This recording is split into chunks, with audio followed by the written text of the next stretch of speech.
Akhirnya.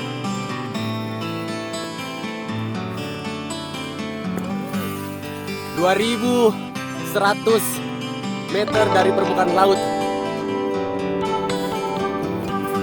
Puncak tertinggi Tanah Toraja. Sesian kami datang.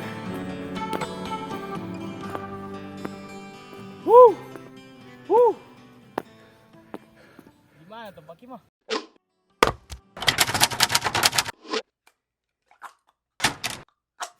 Tapi ada PR baru, karena kami kan terus terang tidak tahu jalur.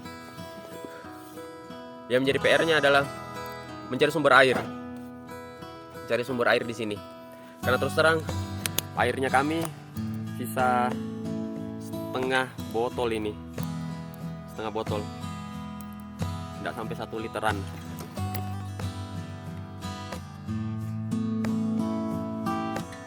Ketakutan tak menemukan air membuat kami harus turun kembali untuk mencari, mengingat cadangan air kami semakin berkurang.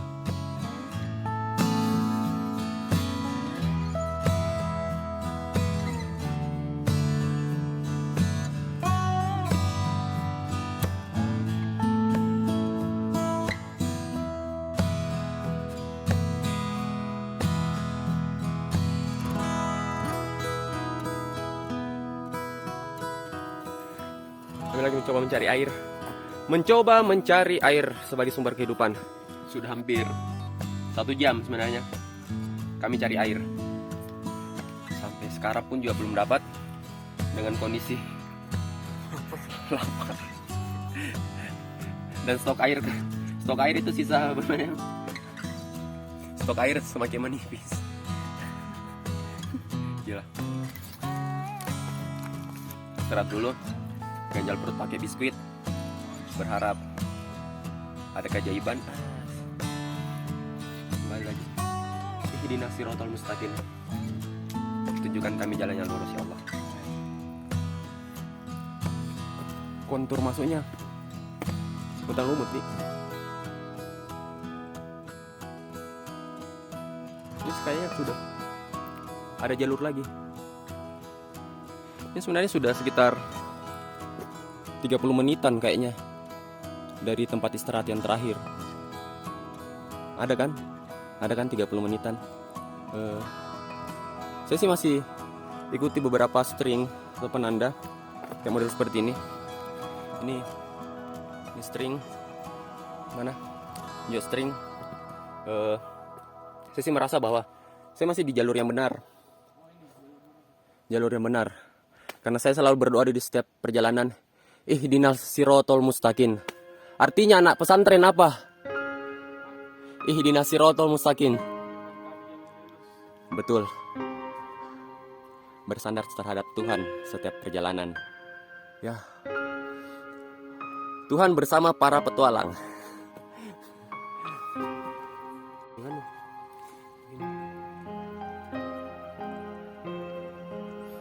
Air lumut jika minum. Jangan mikir kalau air lumut. Tak ada pilihan lain, hanya air lumut ini yang menjadi harapan kami. Mendaki gunung menuntut kita agar cepat beradaptasi dengan segala kondisi.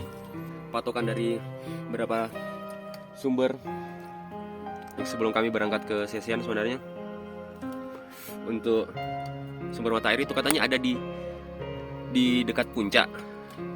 Beberapa kali juga bertanya ke bapak yang dibawa.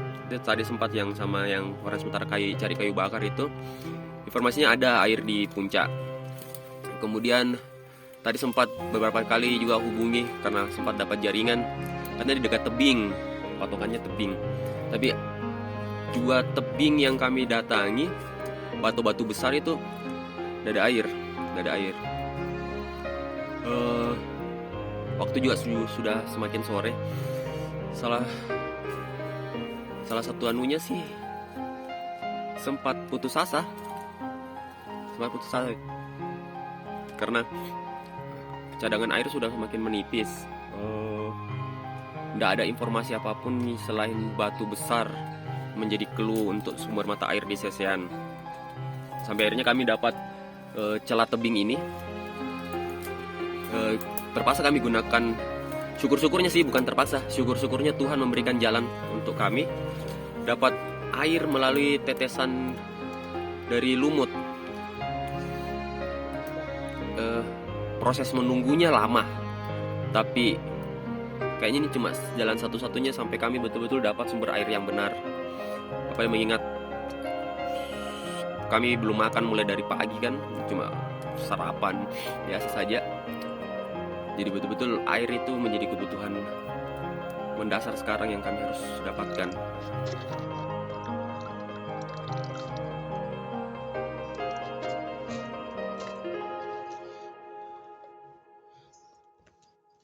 Sana kami.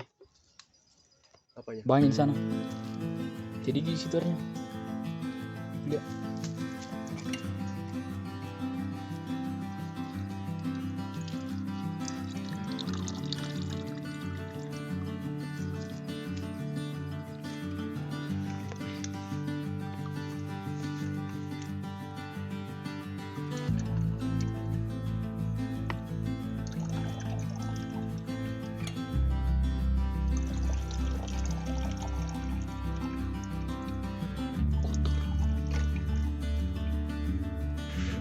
Jadi teknik survivalnya seperti ini kawan kata.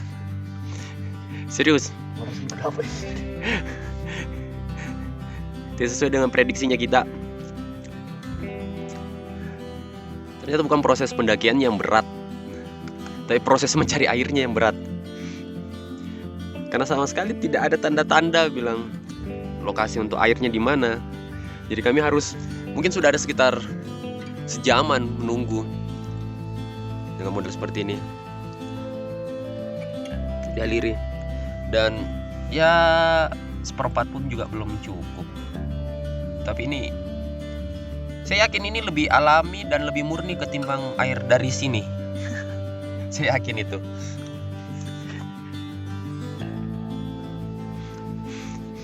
Jadi kami tuh buat untuk nampung air itu ada di dua titik. Ini titik pertama yang dirakit sama Rehan dengan memanfaatkan lumut, kemudian akar-akaran dari dedaunan. Kemudian ada satu lagi,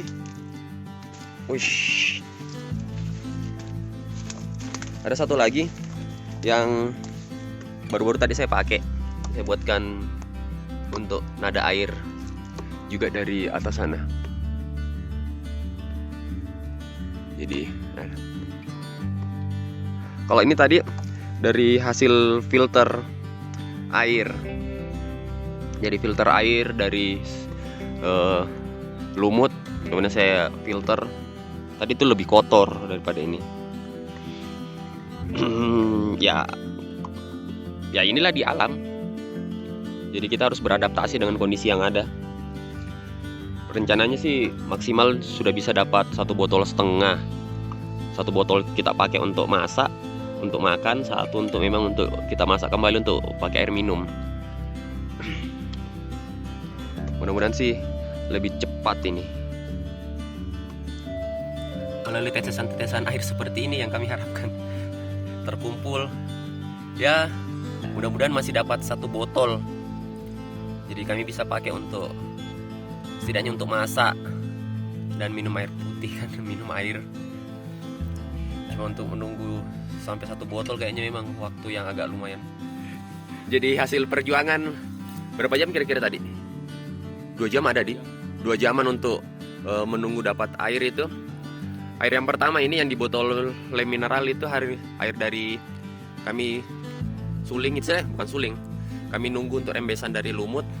Kalau ini hasil dari meras tadi. Tapi ya di alam karena tidak ada Indomaret ya kita gunakan itu. Dan ini kami simpan lagi 1 untuk menampung air bersih yang lain lagi.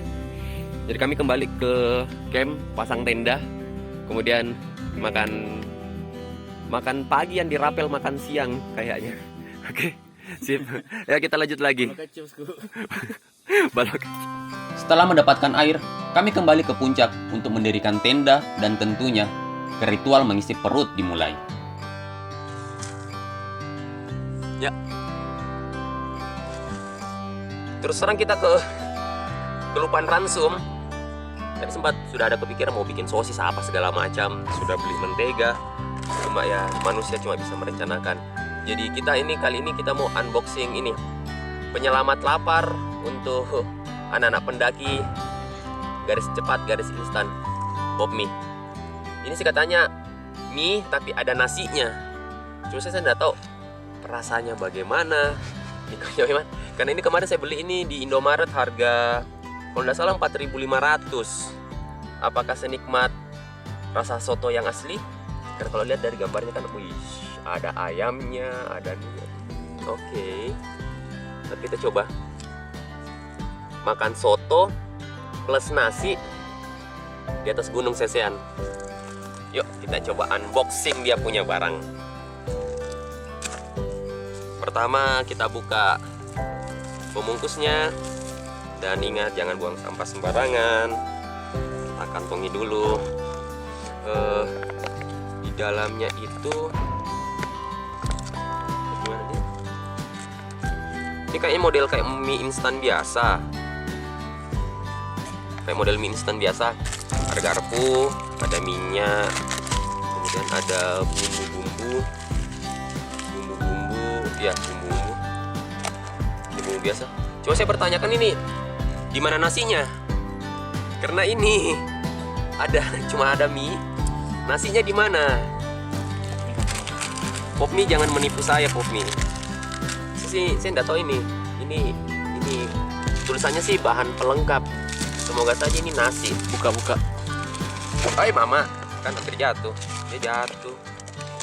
Coba buka. Oh iya, benar. Bacakan kata. Ini kayak beras enggak kayak tepung sebenarnya sih. Jadi kita coba tes saja.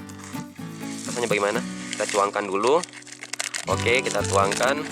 Baru kita buat air panas dulu. Dan kita buat air panasnya itu pakai air ini. Air dari suling tadi. Dari lumut. Gak tau lah, mungkin bercampur dengan ini dan ini akan menambah cita rasanya. Oke kawan kata, kita coba dulu. Sip.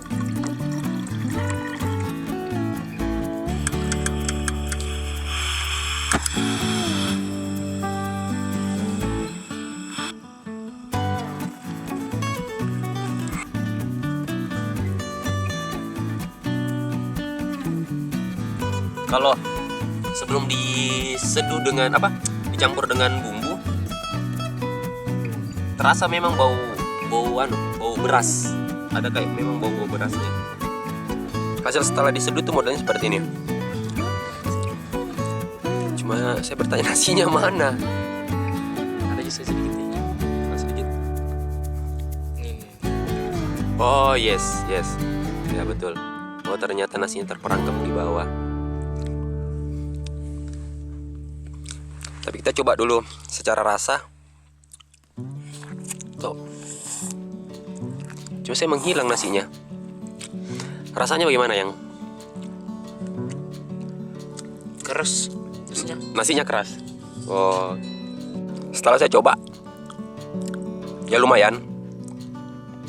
Tapi ini porsi nasinya memang sedikit sekali. Jadi jangan berharap, kawan kata jangan berharap bakal dapat nasi sebagaimana mestinya. Tapi lumayan lah untuk mengganjal perut kalau kita lakukan aktivitas seperti ini, melakukan pendakian. Setelah mengisi perut, malam kami habiskan untuk sekedar menikmati kesunyian. Untuk satu hal, bangun lebih cepat dan menyambut pagi untuk melihat keindahan seperti ini.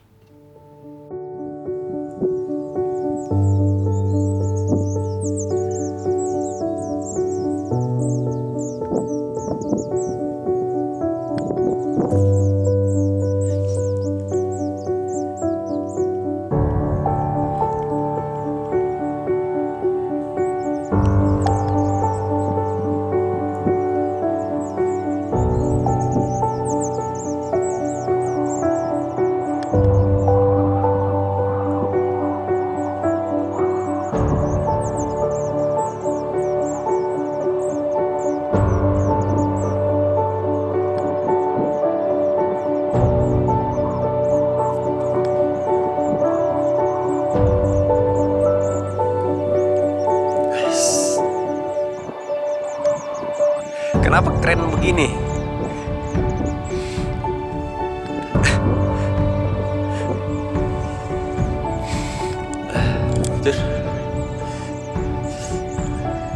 Ini penampakan dari puncak dari Sesean. Terus terang yang melakukan pendakian kayaknya saat ini cuma kami berdua. Jadi serasa bahwa Sesean ini adalah punya saya. Terus tapi luar biasa. Luar biasa. Kita sudah ada 1 hari 1 malam. Merasa bahagia sudah berada di gunung tertinggi di Tanah Toraja. Kehabisan air kemarin, kemudian berputar-putar mencari sumber air. Ya, juga merasa agak kecewa di awal-awal perjalanan karena adanya tangga. Tapi overall Sesean indah, Sesean itu cantik. Dan kami berharap suatu saat nanti kami bakalan datang kembali ke Sesean dan melihat Sesean tetap seperti ini, tidak ada perubahan, masih tetap alami. Dan juga berharap isu-isu tentang perencanaan membuka Sesean menjadi lokasi wisata yang lebih masif dengan menghadirkan jalur jalanan untuk kendaraan, semoga saya tidak terjadi. Karena seperti yang kemarin yang kami diskusikan, Sesean itu harusnya tetap menjadi gunung yang apa adanya, tanpa harus diubah secara berlebihan. Biarlah orang yang datang ke Sesean itu mencari arti petualangan yang sebenarnya dengan cara yang lebih alami, berjalan, tidak melalui kendaraan, tidak menimbulkan polusi udara, polusi suara, dan polusi sampah. Saatnya kami pulang dan bersiap-siap untuk perjalanan selanjutnya.